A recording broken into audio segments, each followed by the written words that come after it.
운동이 건강에 좋다는 건 누구나 알고 있습니다. 하지만 70대 이후에는 어떤 운동이 가장 좋을까요? 무조건 운동을 많이 한다고 건강해지는 것은 아닙니다.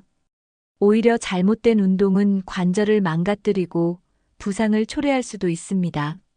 너무 무리하면 몸에 부담이 가고 너무 약하면 효과가 없습니다. 그렇다면 70대 이후 가장 효과적인 운동은 무엇일까요? 여러분은 혹시 젊을 때 하던 운동을 그대로 하고 계시진 않나요? 나이에 맞는 운동이 따로 있습니다. 실제로 어떤 운동이 가장 건강을 지켜주고 오래도록 활기찬 삶을 살게 해줄까요? 오늘 영상에서는 70대 이후에도 건강하고 활기차게 살기 위한 최고의 운동을 알려드립니다. 끝까지 보시면 어떤 운동을 선택해야 하는지, 그리고 어떻게 실천해야 하는지 명확히 알 수 있을 겁니다. 여러분은 지금 어떤 운동을 하고 계신가요? 혹시 무릎이 아프거나 피곤함을 느낀 적이 있으신가요? 오늘 영상에서 올바른 운동 방법을 배워 건강한 노후를 준비해 보세요. 지금부터 하나씩 알아보겠습니다. 70대 초반의 씨는 젊은 시절 매일 조깅을 하던 습관을 그대로 유지하고 있었습니다. 하지만 어느 날 무릎이 뻐근하고 아프기 시작했습니다. 병원을 찾았더니 관절이 손상되어 운동을 중단해야 한다는 진단을 받았습니다. 반면 같은 나이의 씨는 매일 가벼운 걷기 운동과 근력 운동을 병행하며 건강한 삶을 유지했습니다. 그는 하루 30분씩만 운동했지만 관절에 무리 없이 건강한 생활을 유지할 수 있었습니다. 운동을 한다고 해서 무조건 좋은 것이 아닙니다. 중요한 것은 나이에 맞는 적절한 운동을 하는 것입니다. 70대 이후에는 무조건 많이 움직이는 것보다 어떻게 운동하느냐가 더 중요합니다. 어떤 운동을 하느냐에 따라 건강을 유지할 수도 있고 오히려 몸을 망칠 수도 있습니다. 연구에 따르면 나이에 맞는 운동을 꾸준히 하면 근육 손실을 예방하고 평균 수명을 연장할 수 있다고 합니다. 운동은 단순히 몸을 움직이는 것이 아니라 건강한 삶을 유지하는 필수 습관입니다. 하지만 잘못된 운동은 오히려 관절을 손상시키고 피로감을 높이는 원인이 될 수 있습니다. 그렇다면 70대 이후 가장 좋은 운동은 무엇일까요? 지금부터 몸과 마음을 건강하게 유지하는 최고의 운동 방법을 하나씩 알려드리겠습니다. 걷기는 가장 간단하면서도 효과적인 운동입니다. 나이가 들수록 관절이 약해지기 때문에 무리한 운동보다 걷기가 더 안전합니다. 하루에 30분 이상만 걸어도 심폐기능이 좋아지고 혈액순환이 원활해집니다. 걷기는 무릎과 허리에 부담을 적게 주면서도 전신 근육을 사용할 수 있는 운동입니다. 특히 규칙적으로 걷는 사람들은 그렇지 않은 사람들보다 노화 속도가 느리다고 합니다. 연구에 따르면 하루 10,000보 이상 걷는 노인은 그렇지 않은 노인보다 평균 수명이 길다고 합니다. 걷기를 꾸준히 하면 혈압이 안정되고 당뇨 예방에도 도움이 됩니다. 체중 감량 효과도 있어 건강을 관리하는 데 큰 도움이 됩니다. 걷기 운동을 하면 면역력이 강화되어 감기나 기타 질병에도 덜 걸리게 됩니다. 또한 뇌로 가는 혈류가 증가하여 기억력 감퇴를 예방하는 효과도 있습니다. 걷기는 단순한 운동이 아니라 건강한 노후를 위한 필수적인 습관입니다. 중요한 것은 얼마나 빠르게 걷느냐가 아니라 얼마나 꾸준히 걷느냐입니다. 처음에는 짧은 거리부터 시작하고 점차 시간을 늘려가는 것이 좋습니다. 매일 같은 길을 걷는 것보다 다양한 경로를 걸으면 더욱 즐겁게 운동할 수 있습니다. 그렇다면 걷기 운동을 더욱 효과적으로 하기 위해서는 어떻게 해야 할까요? 평지를 걷는 것도 좋지만 약간의 경사가 있는 길을 걸으면 운동 효과가 더욱 높아집니다. 오르막길을 걸으면 하체 근력이 강화되고 균형 감각이 좋아집니다. 너무 가파른 길은 관절에 부담을 줄 수 있기 때문에 적당한 경사를 선택하는 것이 중요합니다.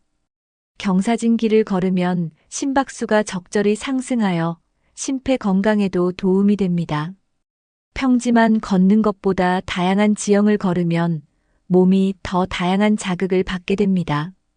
공원이나 산책로를 걸을 때 가벼운 언덕이 있는 곳을 선택하면 더욱 좋습니다.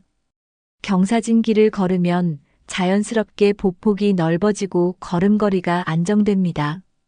특히 허벅지와 엉덩이 근육을 강화하는 효과가 있어 낙상 예방에도 좋습니다.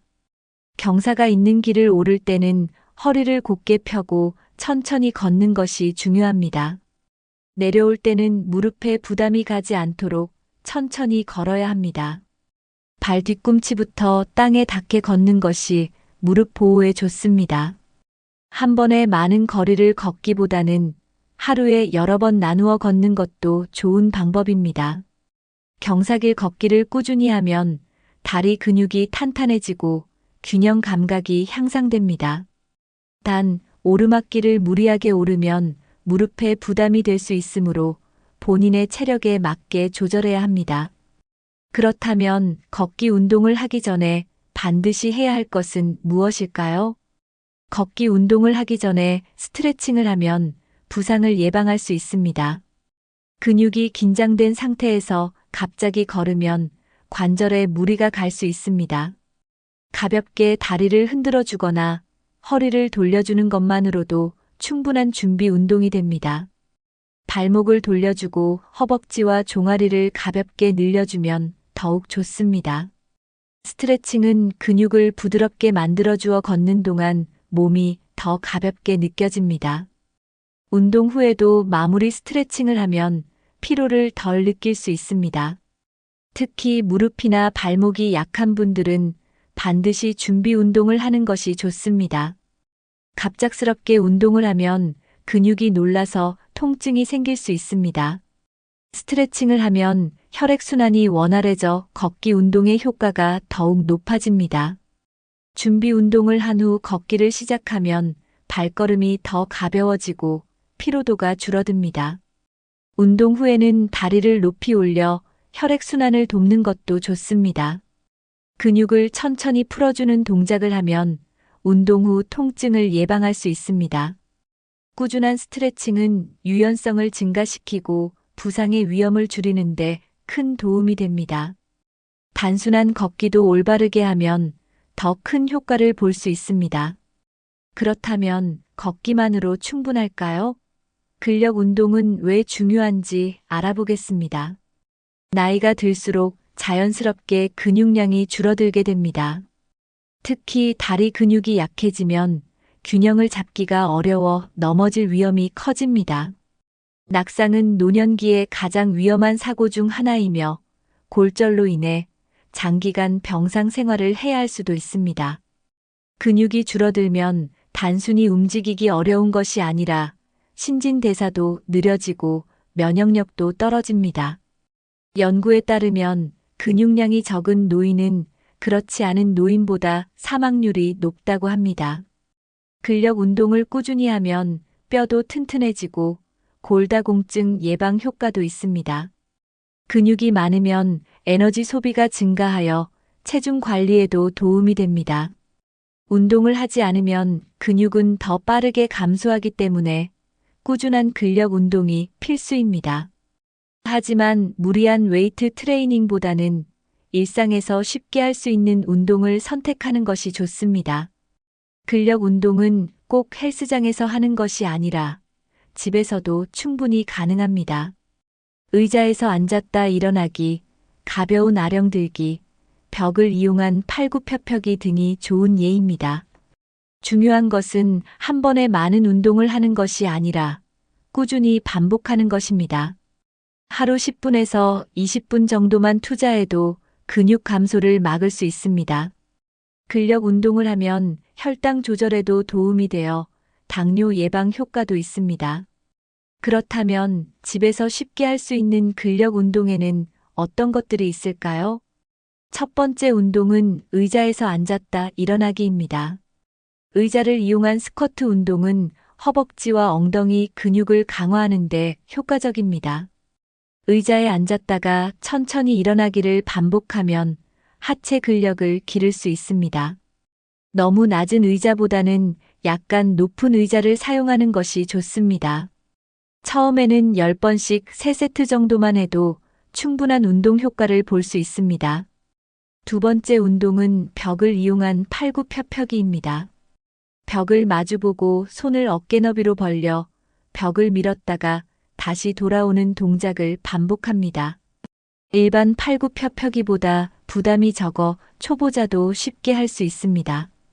이 운동은 팔 근력뿐만 아니라 어깨와 가슴 근육도 강화하는 효과가 있습니다. 세 번째 운동은 발 뒤꿈치 들기입니다. 벽이나 의자를 잡고 발 뒤꿈치를 천천히 들었다가 내리는 동작을 반복합니다. 이 운동은 종아리 근육을 강화해 걸을 때 안정감을 주고 혈액순환에도 좋습니다. 하루 15회씩 3세트 정도 반복하면 충분한 효과를 볼 수 있습니다. 이 세 가지 운동을 꾸준히 하면 근육량 유지에 큰 도움이 됩니다. 그렇다면 기구 없이도 효과적인 운동 방법은 또 무엇이 있을까요? 많은 사람들이 근력 운동을 하려면 헬스장에서 무거운 기구를 사용해야 한다고 생각합니다. 하지만 몸을 이용한 운동만으로도 충분한 효과를 볼 수 있습니다.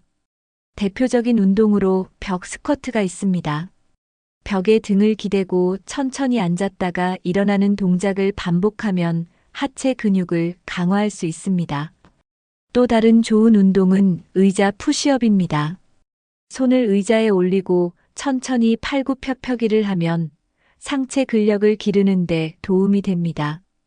기구 없이도 누워서 다리 들기 운동을 하면 복부와 하체 근육을 강화할 수 있습니다. 바닥에 누워 다리를 들어 올렸다가 천천히 내리는 동작을 반복하면 허리와 복부를 튼튼하게 만들 수 있습니다. 이러한 운동들은 무리한 힘을 쓰지 않고도 근육을 유지하는 데 효과적입니다. 운동을 할 때 중요한 것은 본인의 몸 상태에 맞게 강도를 조절하는 것입니다. 처음부터 무리하게 하면 오히려 부상을 입을 수 있기 때문에 천천히 진행하는 것이 좋습니다. 하루에 10분에서 20분만 투자해도 근육 감소를 막고 건강을 유지할 수 있습니다. 몸을 많이 쓰지 않는 사람들은 근력이 급격히 줄어들 수 있으므로 작은 움직임이라도 지속하는 것이 중요합니다. 근육이 많으면 신체 균형이 좋아지고 일상생활에서도 더 편안하게 움직일 수 있습니다. 그렇다면 근력 운동 외에도 유연성을 기르는 운동이 중요한 이유는 무엇일까요? 나이가 들수록 근육과 관절이 점점 뻣뻣해지면서 유연성이 감소합니다. 몸이 굳어지면 작은 움직임에도 통증이 생기고 부상의 위험이 커집니다. 특히 허리, 무릎, 어깨 관절이 약해지기 쉬운데 스트레칭을 하면 이런 문제를 예방할 수 있습니다. 유연성이 좋은 사람들은 그렇지 않은 사람들보다 넘어질 위험이 적습니다. 연구에 따르면 매일 스트레칭을 하는 사람들은 관절염 발생 확률이 낮아진다고 합니다. 스트레칭은 혈액순환을 원활하게 해주고 근육의 산소 공급을 도와 피로감을 줄여줍니다. 유연성이 좋아지면 움직임이 편안해지고 몸을 쓰는 것이 훨씬 쉬워집니다.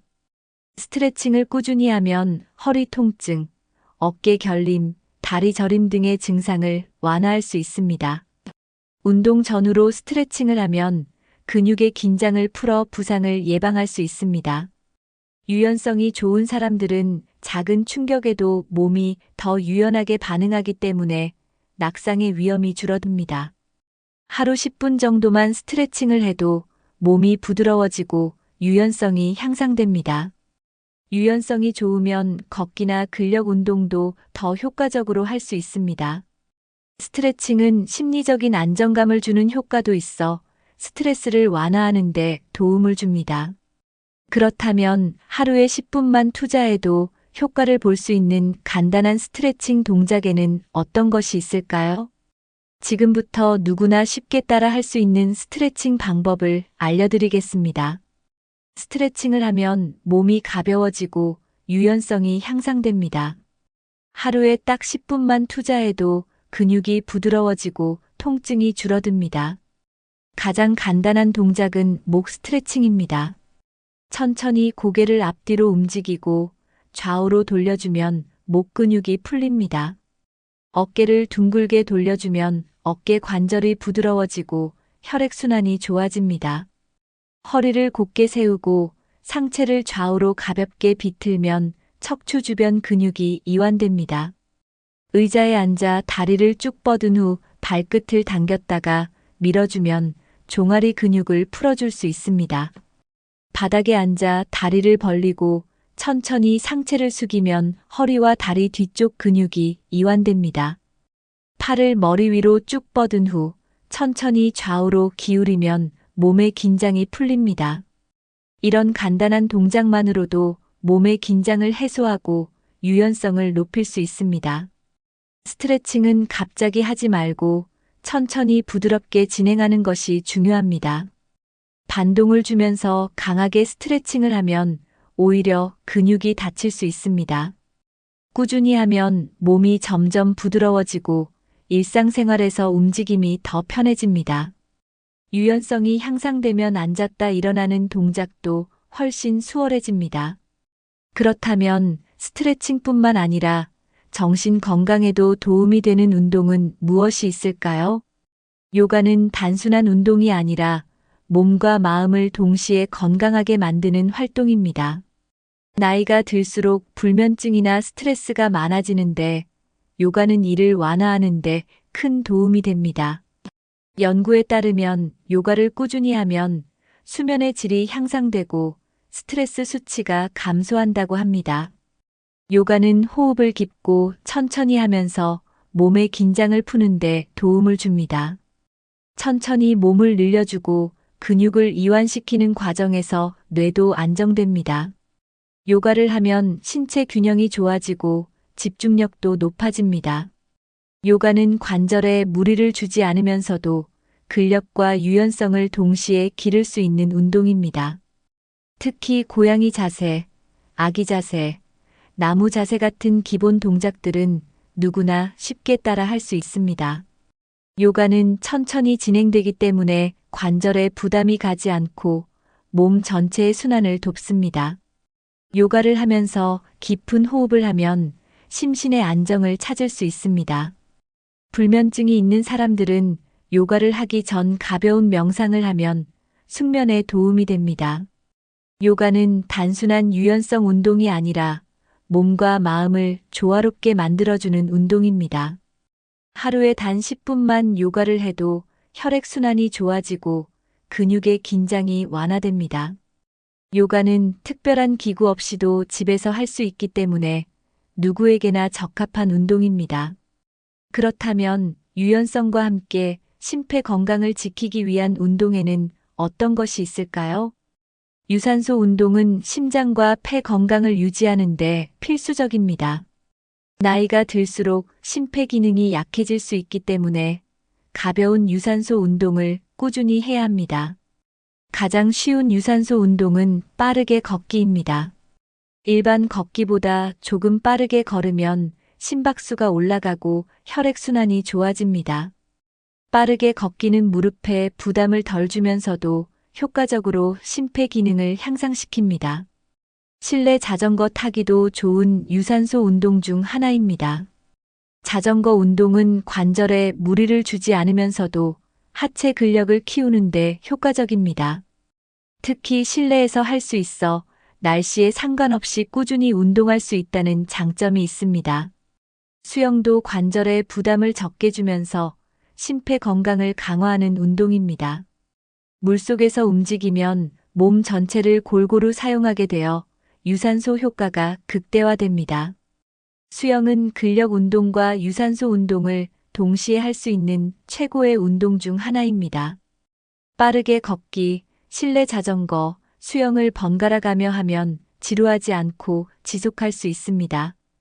유산소 운동을 꾸준히 하면 심장 건강이 좋아지고 혈압을 안정시키는 효과도 있습니다.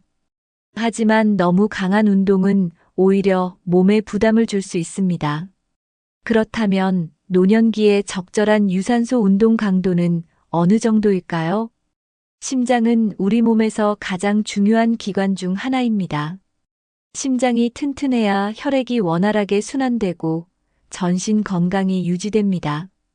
유산소 운동을 꾸준히 하면 심장 근육이 강해지고 혈압 조절에도 도움이 됩니다. 심장 건강이 나빠지면 쉽게 피로해지고 작은 움직임에도 숨이 찰 수 있습니다. 적절한 유산소 운동을 하면 심장이 더 효율적으로 혈액을 펌프질할 수 있습니다. 연구에 따르면 규칙적인 유산소 운동은 심장병 위험을 크게 줄이는 것으로 나타났습니다. 심장 건강이 좋으면 혈관도 탄력적으로 유지되어 고혈압과 동맥경화를 예방할 수 있습니다. 나이가 들수록 심장과 폐 기능이 자연스럽게 감소하지만 유산소 운동으로 충분히 유지할 수 있습니다. 운동을 할 때는 심박수가 너무 높아지지 않도록 조절하는 것이 중요합니다.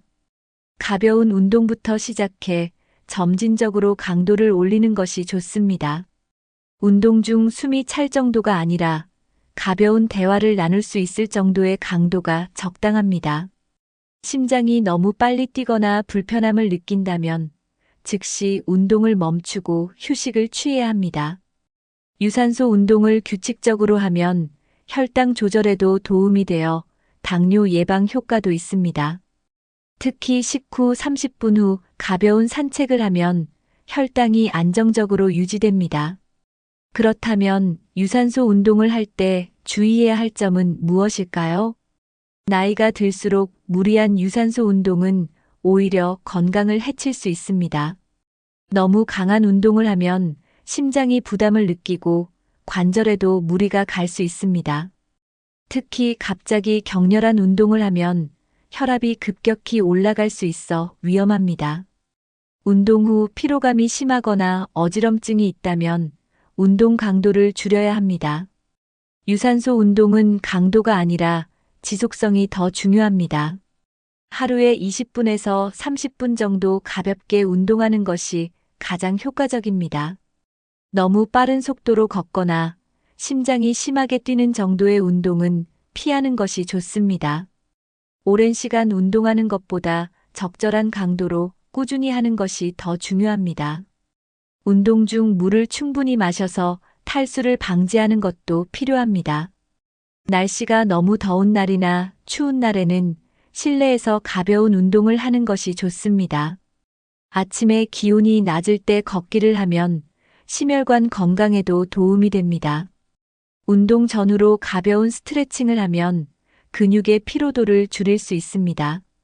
심장이 너무 빨리 뛰거나 가슴이 답답한 느낌이 들면 즉시 운동을 멈춰야 합니다. 유산소 운동은 꾸준히 하지만 무리하지 않는 것이 가장 중요합니다. 그렇다면 노년기에 꼭 필요한 또 하나의 운동, 균형 감각을 키우는 운동은 왜 중요할까요? 나이가 들면 자연스럽게 균형 감각이 떨어지고 작은 충격에도 쉽게 넘어질 수 있습니다. 낙상은 노년기에 가장 위험한 사고 중 하나이며 골절로 인해 장기간 병상 생활을 해야 할 수도 있습니다. 특히 골다공증이 있는 경우 넘어지면 쉽게 뼈가 부러질 위험이 큽니다. 균형 감각을 키우는 운동을 하면 낙상의 위험을 줄이고 몸의 안정성을 높일 수 있습니다. 연구에 따르면 정기적으로 밸런스 운동을 하는 노인은 그렇지 않은 노인보다 낙상 위험이 절반 이상 줄어든다고 합니다. 균형 감각이 좋은 사람들은 걸음걸이가 안정적이며 갑작스러운 움직임에도 몸을 잘 조절할 수 있습니다. 노년기에 가장 필요한 운동은 단순한 근력 운동이 아니라 균형과 협응력을 키우는 운동입니다. 균형 감각을 키우면 허리와 다리 근육이 강화되어 보행이 더욱 안정적이 됩니다. 발목과 무릎 근육이 튼튼하면 계단을 오르내리거나 장시간 서 있을 때도 더 편안해집니다. 균형 감각이 좋으면 일상생활에서 넘어질 위험이 줄어들고 몸을 자유롭게 움직일 수 있습니다. 단순히 걷는 것만으로는 부족하며 균형을 키우는 운동을 별도로 해주는 것이 좋습니다. 집에서 쉽게 할 수 있는 균형 운동을 꾸준히 하면 안전한 노후를 보낼 수 있습니다. 하루 10분만 투자해도 균형 감각을 키우는데 큰 도움이 됩니다. 그렇다면 집에서 쉽게 따라 할 수 있는 균형 운동에는 어떤 것들이 있을까요? 지금부터 누구나 할 수 있는 간단한 밸런스 운동을 소개해 드리겠습니다. 균형 운동은 특별한 장비 없이도 집에서 쉽게 할 수 있습니다. 첫 번째 운동은 한 발로 서기입니다. 벽이나 의자를 잡고 한 발로 서서 균형을 잡는 연습을 합니다. 처음에는 10초씩 시작해서 점점 시간을 늘려가면 좋습니다. 두 번째 운동은 의자에서 일어나기입니다. 의자에 앉았다가 손을 사용하지 않고 천천히 일어나는 동작을 반복합니다. 이 운동은 허벅지와 엉덩이 근육을 강화하고 균형 감각을 키우는데 도움을 줍니다. 세 번째 운동은 뒤로 걷기입니다. 벽을 따라 천천히 뒤로 걸으면 균형 감각을 향상시키는데 효과적입니다. 네 번째 운동은 발 뒤꿈치 걷기입니다. 발 뒤꿈치를 바닥에 대고 천천히 앞으로 걸으면 다리 근력을 강화할 수 있습니다. 이 운동들은 무리한 힘을 쓰지 않으면서도 균형 감각을 키울 수 있는 좋은 방법입니다. 하루에 5분에서 10분 정도만 해도 효과를 볼 수 있습니다. 꾸준히 하면 걸음걸이가 안정되고 몸이 더욱 탄탄해집니다. 그렇다면 낙상을 예방하기 위해 추가로 주의해야 할 점은 무엇일까요? 노년기에 가장 조심해야 할 것은 낙상입니다. 한번 넘어지면 회복하는 데 오랜 시간이 걸리고 심하면 거동이 어려워질 수도 있습니다. 낙상을 예방하려면 근력 운동과 함께 균형 감각을 키우는 운동이 필수적입니다. 실내에서도 넘어지지 않도록 환경을 정리하는 것도 중요합니다. 미끄러운 바닥에는 카펫을 깔고 방해가 되는 물건은 치우는 것이 좋습니다.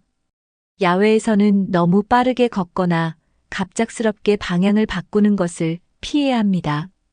계단을 오르내릴 때는 반드시 난간을 잡고 천천히 움직이는 것이 안전합니다. 낙상을 예방하려면 발이 잘 맞는 편안한 신발을 신는 것이 중요합니다. 특히 쿠션이 좋은 신발을 신으면 균형을 잡는 데 도움이 됩니다. 꾸준한 균형 운동을 하면 넘어질 위험이 줄어들고 골절 사고를 예방할 수 있습니다. 나이가 들수록 넘어지지 않는 것이 건강을 유지하는 가장 중요한 요소 중 하나입니다. 낙상을 예방하면 노년기를 더 건강하고 활기차게 보낼 수 있습니다. 하루 10분만 투자해 균형 운동을 하면 훨씬 안전한 생활을 할 수 있습니다. 지금부터라도 균형 감각을 키우는 운동을 시작하는 것이 좋습니다. 그렇다면 오늘 배운 내용을 정리하며 마지막으로 중요한 메시지를 전해드리겠습니다. 오늘 소개해드린 운동들은 70대 이후에도 건강하게 살기 위해 꼭 필요한 운동들입니다. 걷기, 근력 운동, 스트레칭, 유산소 운동, 균형 운동을 꾸준히 하면 건강한 노후를 보낼 수 있습니다. 나이가 들수록 운동이 더 중요해지며 꾸준한 운동이 건강 수명을 연장하는 가장 좋은 방법입니다. 하지만 가장 중요한 것은 무리하지 않고 본인의 몸 상태에 맞게 운동하는 것입니다. 하루에 조금씩이라도 꾸준히 하면 큰 효과를 볼 수 있습니다. 여러분은 지금 어떤 운동을 하고 계신가요? 가장 효과를 본 운동이나 추천하고 싶은 운동이 있다면 댓글로 공유해 주세요. 이 영상이 도움이 되셨다면 부모님이나 친구들에게도 공유해 주세요. 앞으로도 건강하고 활기찬 인생을 위한 유익한 정보를 전해드리겠습니다. 영상이 유익하셨다면 구독과 좋아요, 알림 설정 부탁드립니다. 끝까지 시청해 주셔서 감사합니다. 건강하고 즐거운 하루 보내세요. 다음 영상에서 또 인사드리겠습니다.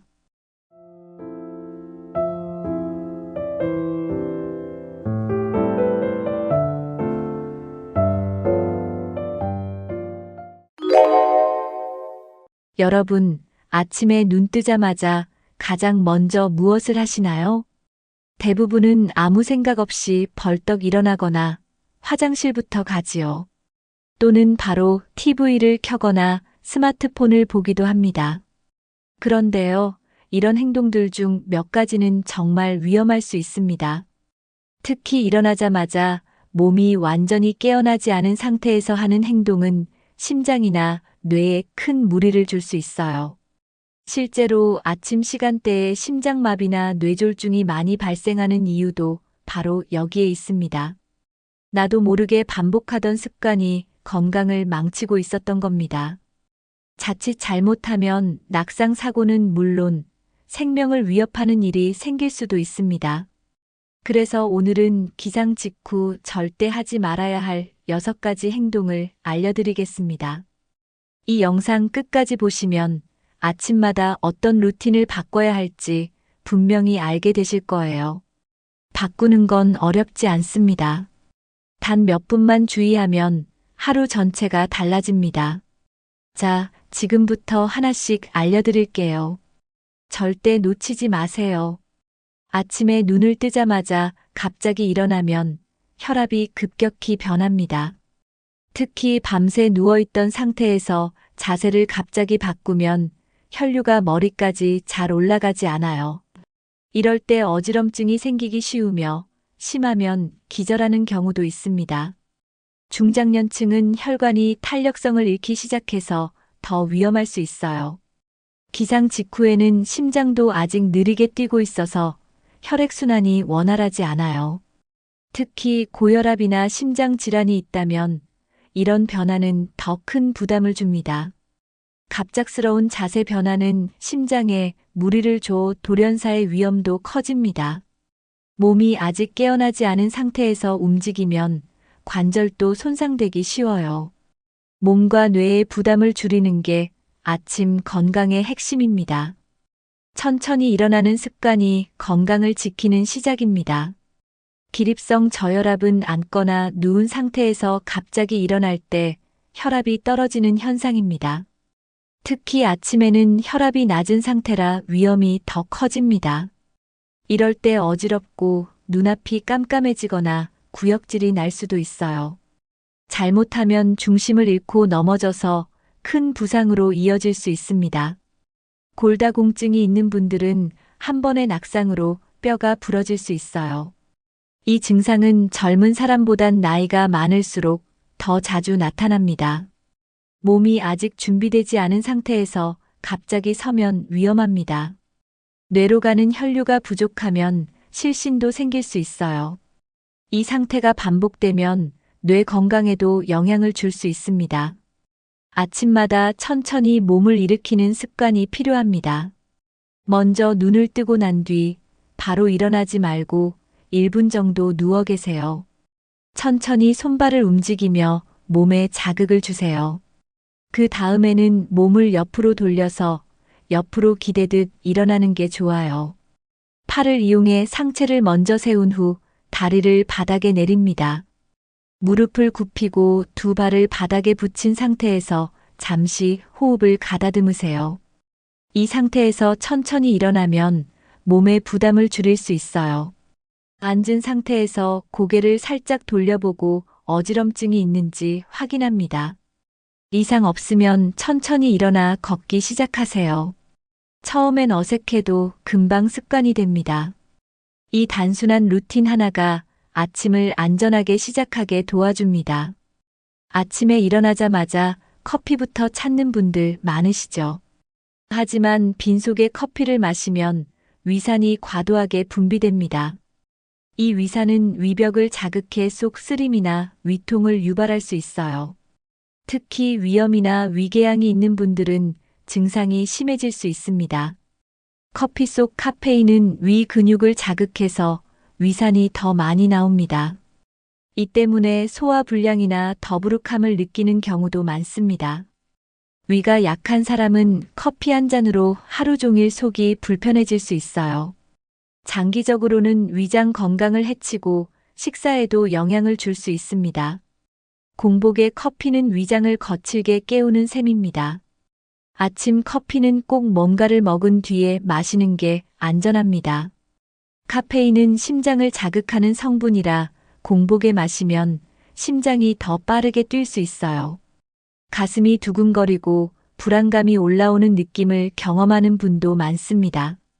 특히 고혈압이나 심장 질환이 있는 분들에게는 매우 위험합니다. 빈속 상태에서는 카페인이 더 빠르게 흡수되기 때문이에요. 혈압이 갑자기 올라가면 두통이나 어지럼증이 생기기도 합니다. 일부 사람들은 이 때문에 식은땀이나 불면을 겪기도 해요. 카페인의 자극은 일시적이지만 몸에 주는 충격은 꽤 큽니다. 특히 나이가 많을수록 이런 증상에 더 민감해집니다. 아침을 불안하게 시작하는 건 하루 전체에 영향을 줍니다. 커피는 심장이 준비된 뒤, 즉 식사 후에 마시는 게 가장 좋습니다. 커피는 식사 후 30분에서 1시간 사이에 마시는 게 가장 적절합니다. 이때는 위장도 어느 정도 채워져 있고 카페인의 흡수도 완화돼요. 공복 상태보다 훨씬 안정적으로 작용합니다. 특히 오전 9시에서 11시 사이에 마시면 각성 효과도 가장 높아요. 몸이 어느 정도 깨어난 뒤 마시는 커피는 집중력에도 도움을 줍니다. 이 시간대는 스트레스 호르몬인 코르티솔이 줄어드는 시기라 커피 효과가 더 좋아요. 너무 늦은 오후에 마시면 수면에 방해될 수 있으니 주의하세요. 위장이 약한 분은 라떼나 우유를 섞어 마시는 것도 좋습니다. 진한 커피보다는 연하게 타서 천천히 마시는 게 부담이 덜해요. 커피는 잘 마시면 건강에 도움이 되지만 타이밍이 가장 중요합니다. 우리는 자는 동안에도 땀이나 호흡을 통해 물을 계속 잃습니다. 그래서 아침에 일어났을 때는 몸속 수분이 많이 부족한 상태예요. 이 상태에서 물을 마시지 않고 활동을 시작하면 피로감이 쉽게 몰려옵니다. 심지어 뇌 기능도 일시적으로 떨어질 수 있어요. 몸속 대사 작용이 느려지면서 면역력도 떨어지기 쉽습니다.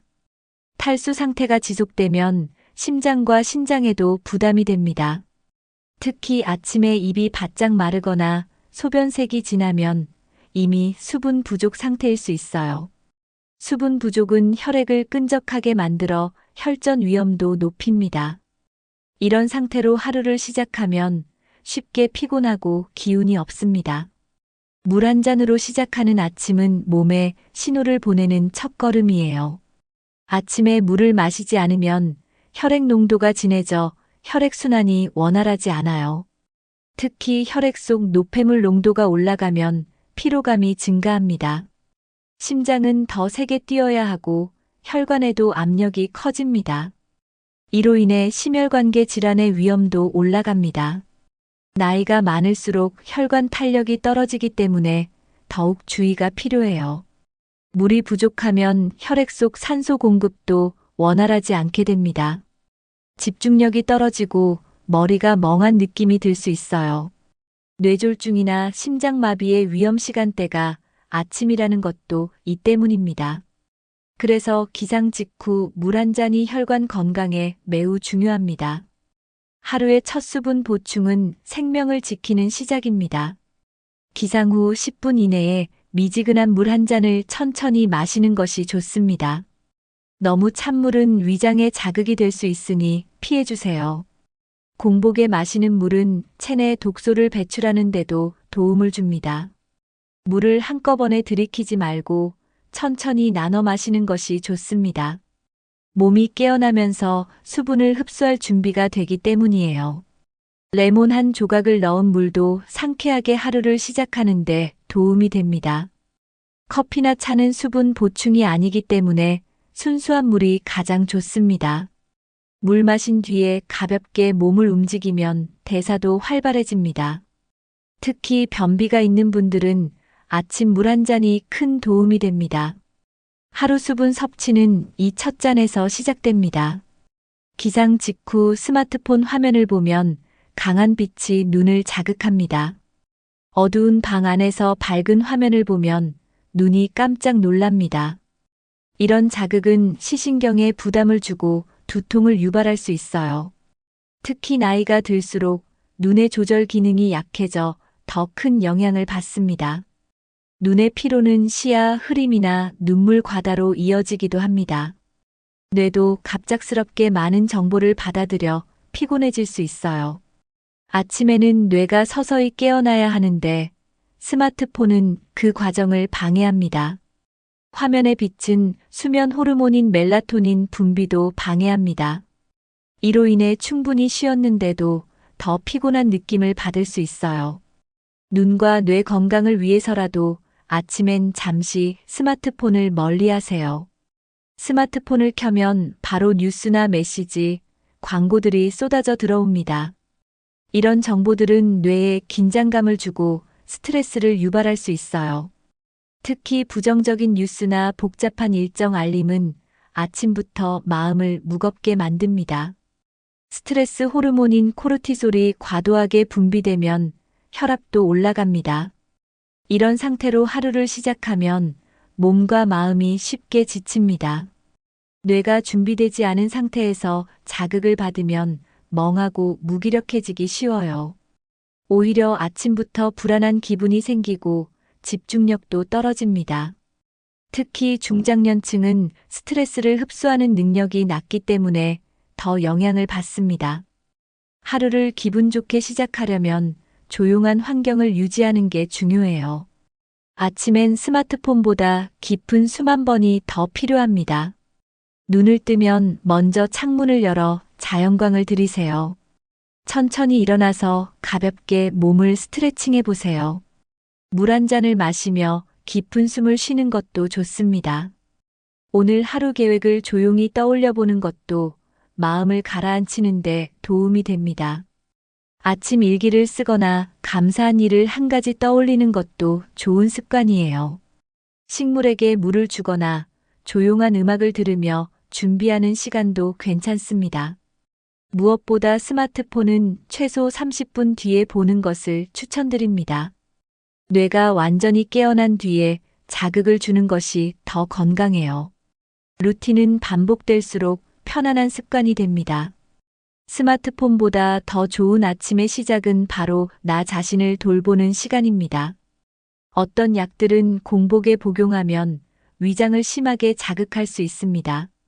특히 진통제나 항생제는 위 점막을 손상시킬 수 있어요. 속이 쓰리거나 구역질이 나고 메스꺼움을 느끼는 분들도 많습니다. 위가 비어 있을 때 약을 복용하면 약 성분이 바로 위벽에 닿게 됩니다.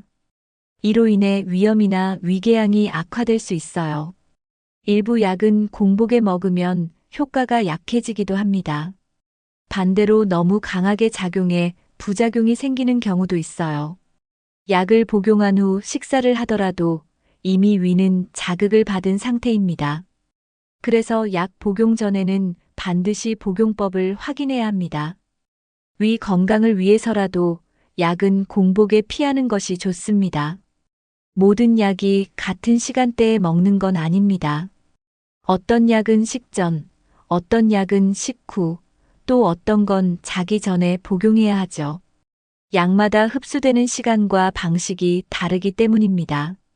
예를 들어 당뇨약은 식사 직전에 먹는 게 중요해요. 혈압약은 보통 아침 식후에 복용하는 경우가 많습니다. 공복에 먹으면 효과가 약해지거나 부작용이 생길 수 있어요. 처방받을 때 복용 시간을 꼭 물어보는 게 좋습니다. 또 여러 약을 동시에 먹을 경우 상호작용도 고려해야 합니다. 약은 몸에 직접 작용하는 것이기 때문에 섭취 타이밍이 매우 중요합니다. 올바른 시간에 복용하는 습관이 건강한 약 복용의 기본입니다. 진통제 중에서 아스피린이나 이부프로펜은 공복에 먹으면 위를 자극할 수 있어요.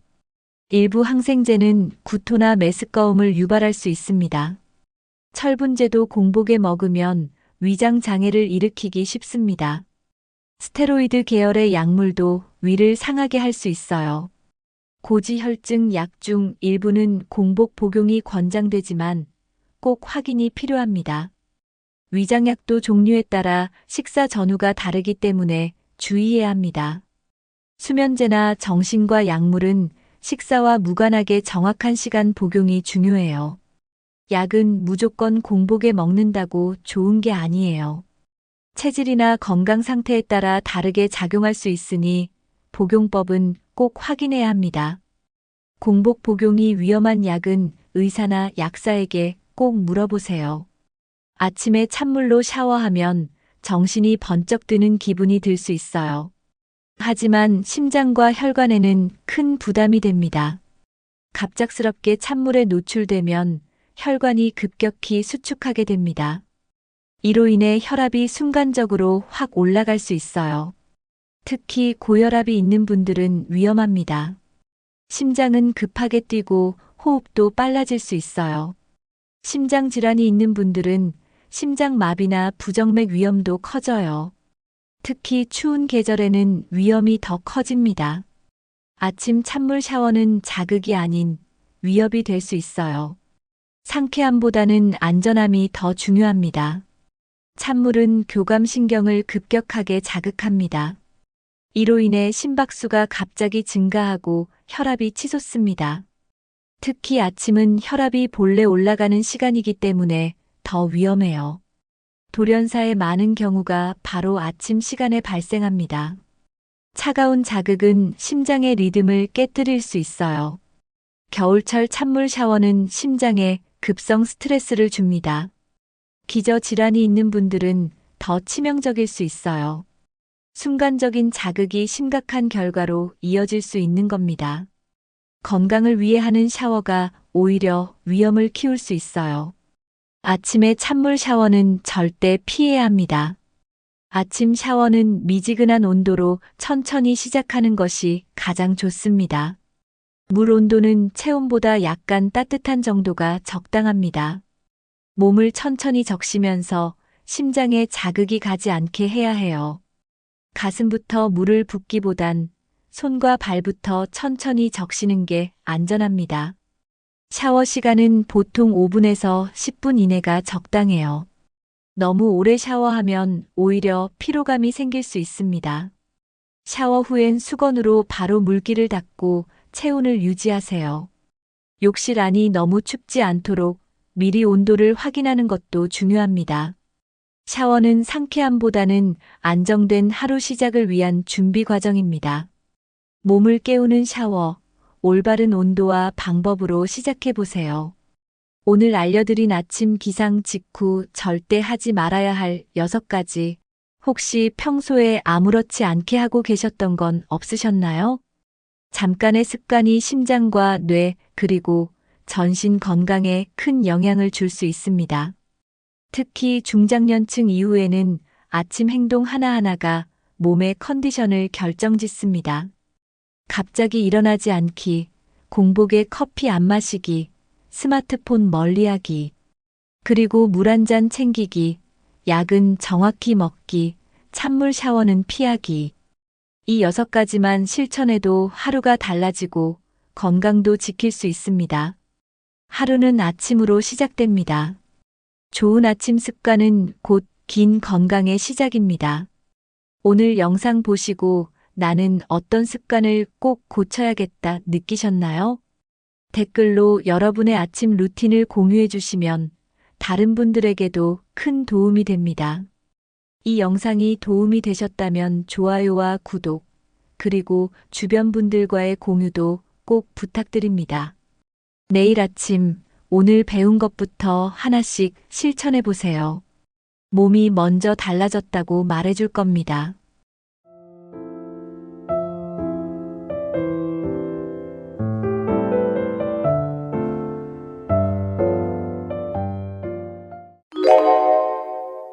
안녕하세요, 여러분.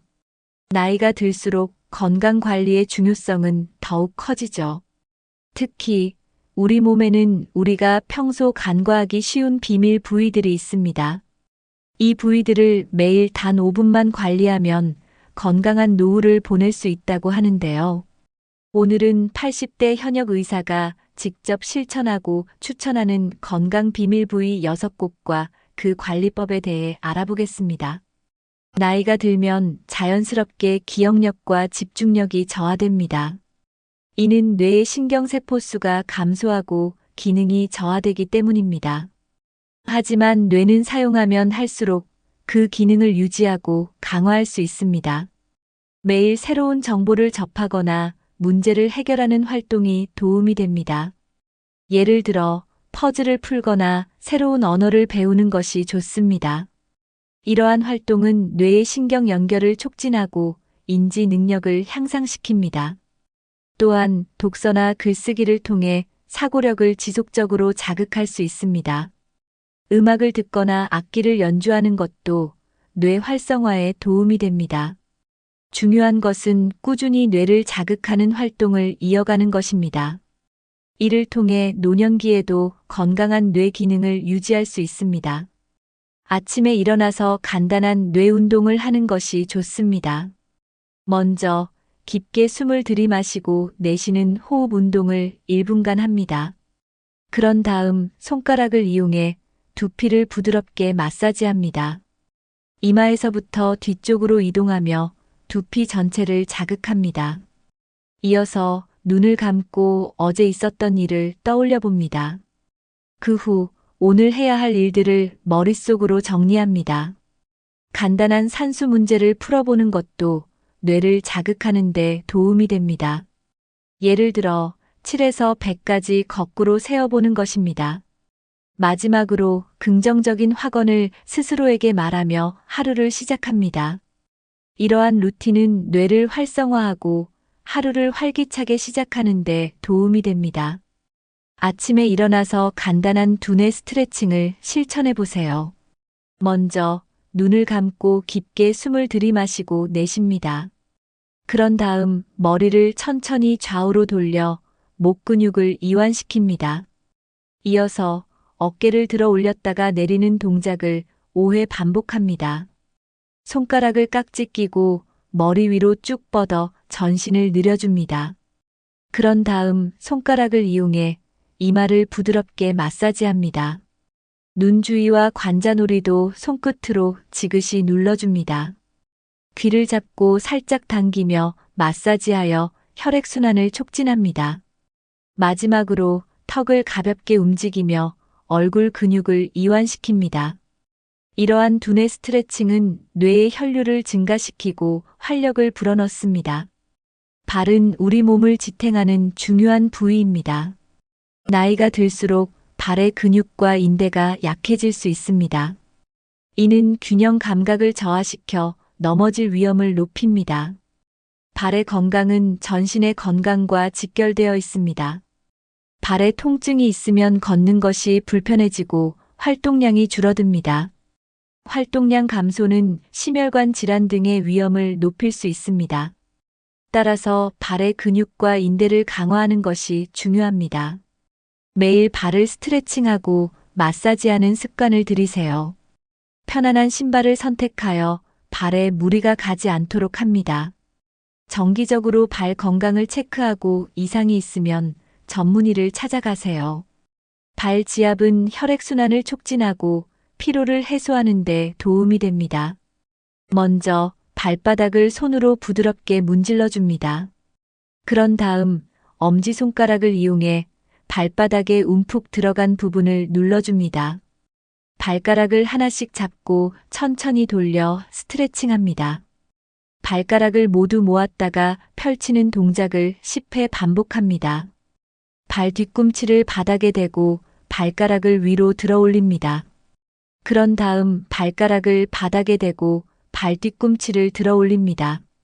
이 동작을 각각 10회씩 반복하여 발의 근육을 강화합니다.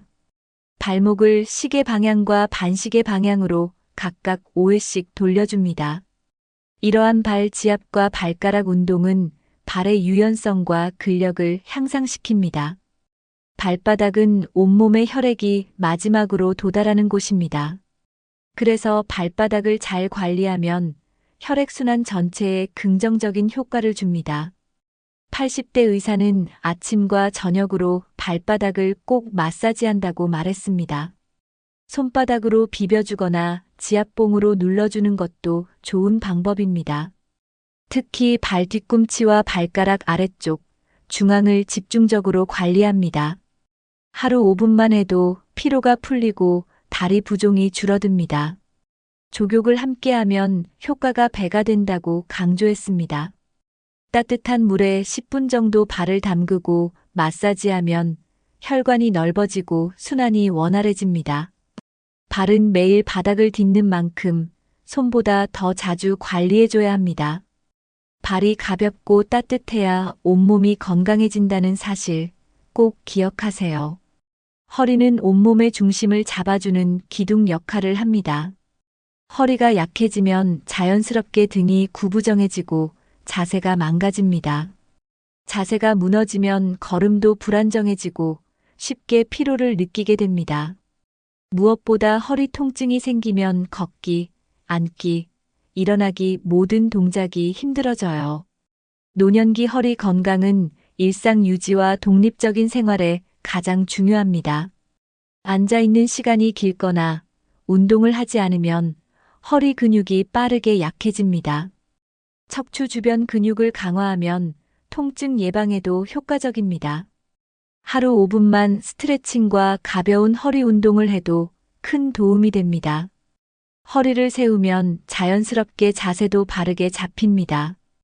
허리는 절대 무시하면 안 되는 장수의 핵심 부위입니다. 80대 현역 의사는 아침마다 허리 스트레칭으로 하루를 시작합니다. 첫 번째는 누운 상태에서 무릎을 가슴 쪽으로 끌어안는 동작입니다. 이 자세를 양쪽 번갈아 10초씩 유지하면 허리 긴장이 풀립니다. 두 번째는 앉아서 상체를 천천히 앞으로 숙이는 스트레칭입니다. 다리 사이로 팔을 쭉 뻗고 머리를 숙이면 허리가 길게 늘어나는 느낌이 듭니다. 세 번째는 벽을 짚고 한 발을 뒤로 뻗어 허리와 다리 근육을 동시에 늘려주는 방법입니다. 각 스트레칭은 무리하지 않게 호흡과 함께 천천히 해주세요. 꾸준히 반복하면 허리 통증도 줄고 몸의 중심이 단단해집니다. 스트레칭 후에는 1분 정도 천천히 제자리 걷기로 마무리합니다. 이 5분 루틴만 지켜도 허리가 훨씬 가볍고 편안해진다고 합니다. 허리를 지탱하는 건 뼈가 아니라 근육입니다. 특히 복부와 등, 엉덩이 근육이 함께 균형을 잡아야 안정적이에요. 이 세 부위의 근육이 약하면 허리에 부담이 쏠려 통증이 생깁니다. 복부를 탄탄하게 만드는 간단한 운동만 해도 허리 보호에 도움이 됩니다. 등을 벽에 붙이고 서서 배에 힘을 주는 훈련도 좋은 방법입니다. 엉덩이 근육은 앉았다 일어나기, 뒤로 다리 차기 같은 동작으로 강화할 수 있어요. 한 번에 오래 하지 않아도 매일 5분씩 꾸준히 반복하는 것이 중요합니다. 처음에는 근육통이 느껴질 수 있지만 그만큼 강화되고 있다는 신호입니다. 허리 근육이 튼튼하면 넘어질 위험도 줄어들고 일상 동작이 쉬워집니다. 허리는 무조건 지켜야 할 부위이고 근육이 그 방패입니다. 장은 단순히 소화를 담당하는 기관이 아닙니다. 면역세포의 대부분이 장에 모여 있다는 사실 알고 계셨나요? 장이 건강해야 감기도 덜 걸리고 피로도 덜 느낍니다. 장 기능이 떨어지면 소화 불량뿐 아니라 전신 건강에 문제가 생깁니다. 실제로 변비나 설사가 자주 있는 분은 기력이 떨어지는 경우가 많습니다. 장이 안 좋아지면 피부 트러블이나 입냄새도 생기기 쉽습니다. 나이가 들수록 장 운동은 느려지고 장내 환경도 나빠지기 쉽습니다. 장은 눈에 보이지 않지만 가장 먼저 관리해야 할 부위입니다. 하루 5분만 투자해도 장 건강은 확실히 달라질 수 있습니다. 장이 튼튼해야 하루가 편안하고 면역력도 강해집니다. 장을 깨우는 가장 쉬운 방법은 복부 마사지입니다. 손바닥을 배 위에 얹고 시계 방향으로 원을 그리듯 문질러 주세요. 천천히 눌렀다 풀기를 반복하면 장이 자극을 받아 움직이기 시작합니다. 아침에 일어나서 또는 자기 전에 해주면 가장 효과적이에요. 복부를 따뜻하게 덮은 상태에서 마사지하면 효과가 더 큽니다. 호흡법도 장 건강에 중요한 역할을 합니다. 깊은 복식 호흡은 장 주변 근육을 부드럽게 움직이게 합니다. 배를 부풀리며 숨을 들이마시고 천천히 내쉬는 걸 5회 반복해 보세요. 마사지를 하면서 이 호흡을 함께하면 장 운동이 더 활발해집니다. 5분만 해도 속이 편안해지고 배변 활동에도 큰 도움이 됩니다. 장 건강을 위해서는 아침 식사가 아주 중요합니다. 하루의 장 운동은 아침 식사로 시작된다고 해도 과언이 아니에요. 기름지고 무거운 음식보다는 가볍고 따뜻한 음식이 좋습니다. 따뜻한 물 한 컵으로 장을 먼저 깨워주세요. 그 다음에는 삶은 달걀, 바나나, 요거트 같이 소화가 잘 되는 음식이 좋습니다. 식이섬유가 풍부한 채소나 과일도 장에 좋은 영향을 줍니다. 김치나 된장국처럼 발효식품은 장내 유익균을 늘려줍니다. 차가운 음식보다는 따뜻한 국물 위주 식사를 추천드립니다. 식사 후에는 가볍게 방을 걷거나 의자에 앉아 허리를 돌려보세요. 이렇게 매일 같은 시간에 규칙적으로 식사하면 장이 더 건강해집니다. 눈은 나이가 들면서 가장 먼저 피로해지는 부위 중 하나입니다. 단순히 잘 안 보이는 것만이 문제가 아닙니다. 눈 주변 혈관이 막히거나 약해지면 뇌로 가는 혈류에도 영향을 줍니다. 눈이 침침하거나 뻑뻑해지면 시력 저하뿐 아니라 두통, 어지럼증도 생길 수 있어요. 특히 스마트폰이나 TV 시청 시간이 길어질수록 눈 피로는 더 심해집니다. 80대 의사도 하루 3번은 꼭 눈 운동과 마사지로 눈의 피로를 풀어준다고 합니다. 눈은 뇌의 창이기 때문에 눈 건강은 곧 두뇌 건강과 직결됩니다. 노안을 막는 것도 중요하지만 눈 주변 혈관을 지켜야 더 오래 건강하게 볼 수 있습니다. 눈이 자주 건조하고 피곤하다면 이미 눈 노화가 시작된 신호일 수 있습니다. 눈은 하루 5분만 관리해도 확실히 달라지는 부위입니다. 눈 운동은 간단하지만 효과가 아주 큽니다. 먼저 눈을 감고 손바닥을 비벼 따뜻하게 한 다음 눈 위에 가볍게 얹어줍니다. 눈 주위 근육이 이완되면서 피로가 빠르게 풀립니다. 그 다음 눈동자를 위아래, 좌우로 천천히 움직이는 연습을 합니다. 원을 그리듯 시계 방향, 반시계 방향으로 돌려주는 것도 좋아요. 눈을 감은 상태에서 눈꺼풀을 살짝 누르며 지압하는 것도 좋습니다. 눈을 크게 떴다 감기를 10번 반복하면서 눈 주변 근육을 운동시켜줍니다. 눈꺼풀을 닫은 상태에서 눈동자를 천천히 움직이면 긴장이 풀립니다. 마지막으로 먼 곳을 10초 정도 바라보며 초점을 맞추는 훈련을 해보세요. 이 간단한 5분 운동만으로도 눈의 피로가 확실히 줄어듭니다. 첫째, 스마트폰이나 TV를 너무 가까이서 오래 보지 않는 습관이 필요합니다. 화면을 볼 땐 20분마다 20초씩 먼 곳을 바라보는 20-20 법칙을 기억하세요. 둘째, 조명이 어두운 곳에서는 독서나 작업을 피하는 게 좋습니다. 눈이 긴장하지 않도록 충분한 조명 아래서 활동해야 합니다. 셋째, 인공 눈물이나 미온수 세안으로 눈의 건조함을 줄여주세요. 특히 에어컨이나 난방기 사용 시 눈이 쉽게 말라 눈 건강을 해칠 수 있습니다. 자외선 차단을 위해 외출 시에는 챙이 넓은 모자나 선글라스를 착용하는 것이 좋습니다. 눈 건강에 좋은 루테인, 오메가3 같은 영양소도 함께 챙겨보세요.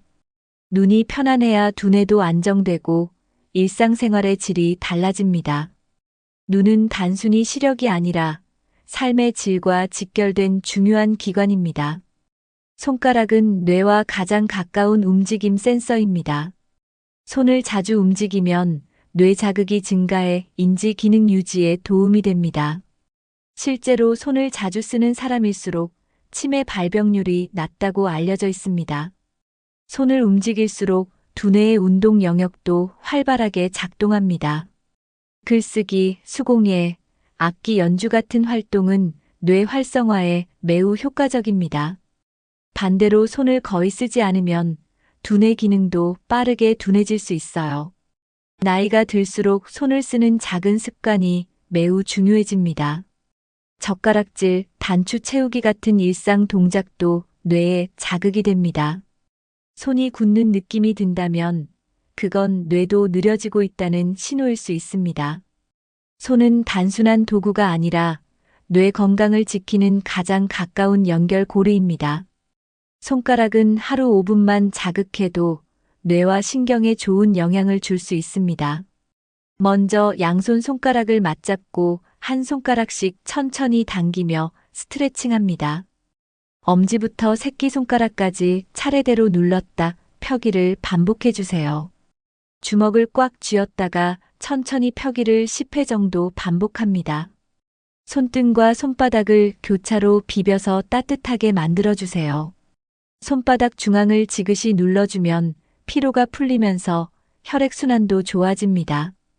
손가락 끝을 가볍게 두드리거나 꼬집는 것도 신경 자극에 효과적입니다. 손가락으로 가상의 피아노를 치듯 움직이는 연습도 좋습니다. 마지막으로 손목을 시계 방향과 반대 방향으로 돌려 마무리합니다. 이 간단한 루틴을 하루 5분씩만 해도 손과 뇌가 함께 건강해집니다. 손끝 감각은 나이가 들수록 둔해지기 쉽습니다. 감각이 무뎌지면 물건을 놓치거나 글씨 쓰기가 어려워질 수 있어요. 손끝 감각을 유지하려면 다양한 재질을 손으로 직접 느껴보는 활동이 도움이 됩니다. 천조각, 나무젓가락, 차가운 금속 등 다양한 감촉을 매일 손으로 만져보세요. 감각신경을 깨우는데 아주 효과적입니다. 따뜻한 물에 손을 담그거나 손바닥에 공을 굴리는 것도 자극에 좋아요. 뜨개질이나 바느질, 카드 맞추기 같은 놀이도 추천할 만합니다. 손이 느껴야 뇌도 더 활발하게 반응합니다. 손끝이 살아있어야 일상의 작은 동작들도 수월해집니다. 손 감각은 작지만 삶의 질을 결정짓는 중요한 감각입니다. 오늘 알려드린 6곳 기억하시나요? 뇌, 발, 허리, 장, 눈, 손. 이 6곳은 80대 현역 의사가 매일 5분씩 꼭 관리하는 부위들입니다. 특별한 장비도 필요 없고 복잡한 동작도 없습니다. 단 5분만 투자하면 몸 전체의 균형과 건강을 지킬 수 있습니다. 특히 중장년층, 60대 이상이 되신 분들에게는 지금부터가 시작입니다. 늦었다고 생각하지 말고 지금부터 하나라도 실천해 보세요. 매일 꾸준히 하는 작은 관리가 큰 건강 차이를 만들어냅니다. 여러분은 이 중 어떤 부위를 가장 먼저 실천해 보고 싶으신가요? 댓글로 남겨주시면 다른 분들과 좋은 정보도 나눌 수 있습니다. 좋아요와 구독, 그리고 건강이 걱정되는 가족, 친구와 공유해 주세요. 건강은 챙기는 자의 것입니다. 내일도 활기찬 하루 보내시길 바랍니다.